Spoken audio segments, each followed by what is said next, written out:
பாகிஸ்தானில் பயணிகள் ரயில் 450 பேருடன் கடத்தல். 6 ராணுவ வீரர்களை சுட்டுக் கொன்றுவிட்டு துப்பாக்கி முனையில் கடத்திச் சென்ற கிளர்ச்சி படை. குழந்தைகள், பெண்களை இறக்கிவிட்டு 100 பேருடன் மட்டுமே ரயிலை கடத்தியதாக கிளர்ச்சி படை அறிவிப்பு. 100 பேரை மீட்க முயற்சி மேற்கொண்டால் கொன்று விடுவோம் என ராணுவத்திற்கு மிரட்டல். தமிழர்கள் மீது பாஜகவினருக்கு இருக்கும் வன்மம் அம்பலம்.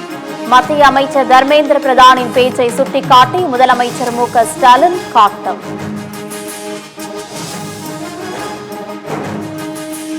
இந்தியாவிற்கு வழிகாட்டும் தமிழ்நாடு மத்திய அரசு கொண்டுவரும் தேசிய கல்விக் கொள்கையை ஒருபோதும் ஏற்காது.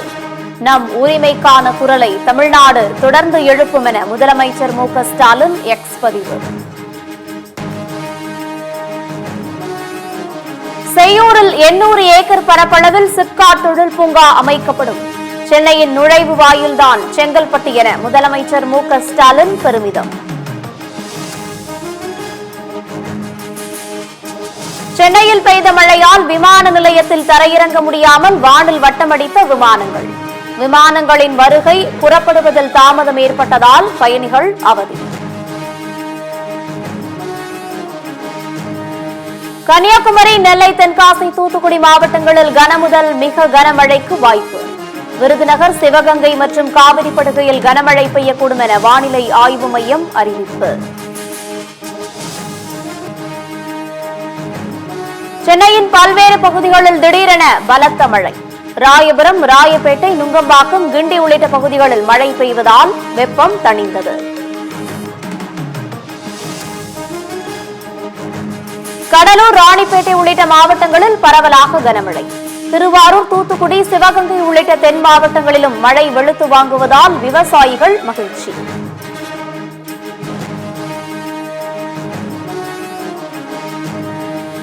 பள்ளிகளில் பாலியல் சீண்டலில் ஈடுபட்ட 23 ஆசிரியர்கள் அதிரடியாக டிஸ்மிஸ். குற்றம் நிரூபிக்கப்பட்டதால் ஆசிரியர்கள் மீது பள்ளிக்கல்வித்துறை நடவடிக்கை. கோயில் திருவிழாக்களை தங்கள் தலைமையில்தான் நடத்த வேண்டும் என்று எந்த சாதியினரும் உரிமை கோர முடியாது.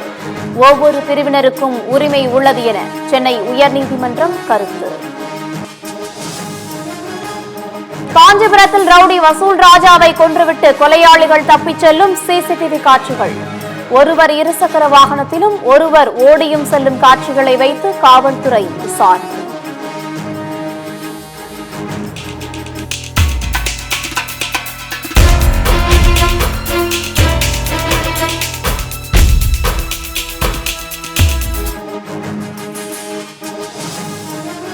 திருப்பூர் அருகே இரவு நேரத்தில் ஏடிஎம் இயந்திரத்தை உடைக்கும் மர்ம நபர்கள். சிசிடிவி காட்சிகளை கொண்டு மர்ம நபருக்கு காவல்துறை வலைவீச்சு.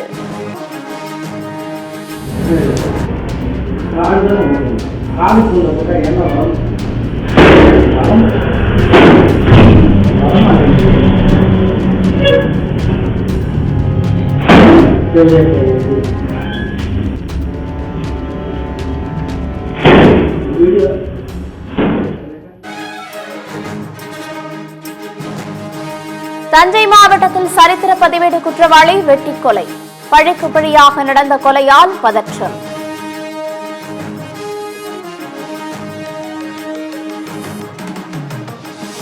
துபாயிலிருந்து தங்கம் கடத்தியதாக கைது செய்யப்பட்ட நடிகை ரன்யாராவின் வீட்டில் சிபிஐ அதிகாரிகள் சோதனை.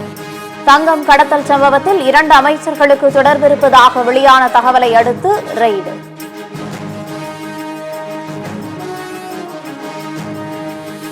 உலகின் காற்று மாசுபட்ட நாடுகளின் பட்டியலில் இந்தியா 5வது இடம். உலகின் மாசுபட்ட தலைநகரங்களின் பட்டியலில் டெல்லி முதலிடம்.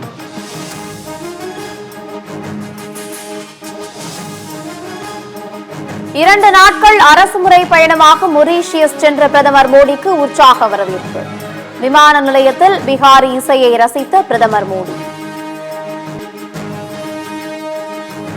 2024ஆம் ஆண்டு ஜூன் மாதத்தில் மட்டும் ரேஷன் துறையில் 9,000 கோடி ரூபாய் அளவிற்கு ஊழல். மத்திய பாஜக அரசும் மாநில திமுக அரசும் இணைந்து ஊழல் செய்ததாக அறப்போர் இயக்கம் பரபரப்பு குற்றச்சாட்டு. தூத்துக்குடியில் தேங்கி நின்ற மழைநீரில் குதித்த சிறுமி தண்ணீரில் தத்தளித்த நிலையில் நொடி பொழுதில் ஓடி வந்து காப்பாற்றிய இளைஞர்.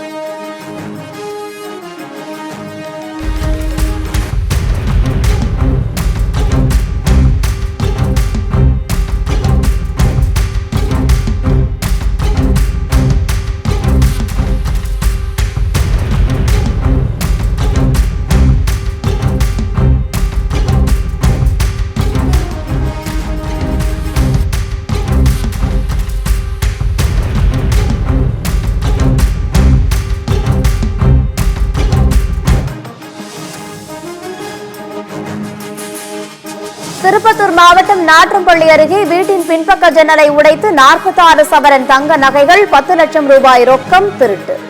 ஜன்னல் கொள்ளையர்கள் அதிகம் நடமாடுவதால் மக்கள் அச்சம்.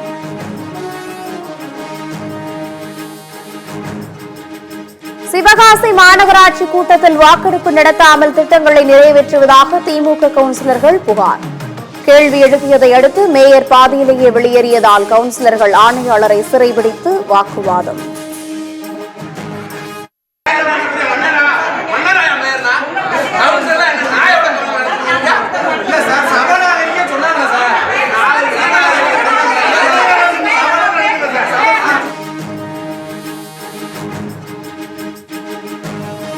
போர் நிறுத்தம் குறித்து சவுதி அரேபியாவில் உக்ரைன் அமெரிக்க தூதர்கள் சந்தித்து ஆலோசனை. கனிம வள விற்பனை, உக்ரைனுக்கு ஆயுத உதவிகள் வழங்குவது குறித்தும் பேச்சு.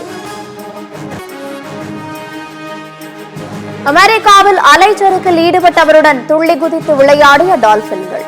இணையத்தில் வேகமாக பரவும் வீடியோ. ஐபிஎல் தொடரில் டெல்லி அணியின் கேப்டன் பதவியை KL ராகுல் நிராகரித்து விட்டதாக தகவல். 18 கோடி ரூபாய்க்கு தக்க வைக்கப்பட்ட அக்சர் பட்டேல் புதிய கேப்டனாக நியமிக்க வாய்ப்பு.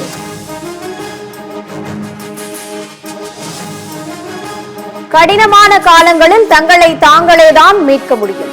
அவமானம் மற்றும் தோல்விகளை சந்தித்த பின் கிடைக்கும் நம்பிக்கைதான் நமது சிறந்த ஆசிரியர்கள் என இந்திய கிரிக்கெட் வீரர் ஸ்ரேயஸ் ஐயர் கருத்து.